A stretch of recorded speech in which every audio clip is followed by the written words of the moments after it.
বিদ্যুৎ জ্বালানি ও খনিজ সম্পদ মন্ত্রী ইকবাল হাসান মাহমুদকে নিয়ে কটূক্তির অভিযোগে করা মানহানির মামলায় কুষ্টিয়া ৩ আসনের সংসদ সদস্য ও জামায়াত নেতা আমির হামজার বিরুদ্ধে গ্রেফতারি পরোয়ানা জারি করেছে আদালত।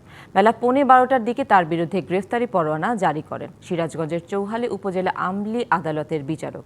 এর আগে আমির হামজাকে 19শে এপ্রিল আদালতে হাজির হওয়ার নির্দেশ দিয়ে সমন জারি করেছিলেন বিচারক। তবে হাজির না হওয়ায় তার বিরুদ্ধে এই আদেশ দেন তিনি। গত 26শে মার্চ বিদ্যুৎ জ্বালানি ও খনিজ সম্পদ মন্ত্রী ইকবাল হাসান মাহমুদ 1971 সালের মুক্তিযুদ্ধ ও বীর মুক্তিযোদ্ধাদের সম্মান জানিয়ে একটি বক্তব্য দেন। সেই বক্তব্যকে ঘিরে জুম্মার নামাজের খুতবার আগে আলোচনায় তাকে নাস্তিক ও ইসলাম বিদ্বেষী বলে কটূক্তি করেন আমির হামজা। পরে তার বিরুদ্ধে একাধিক মানহানির মামলা করা হয়।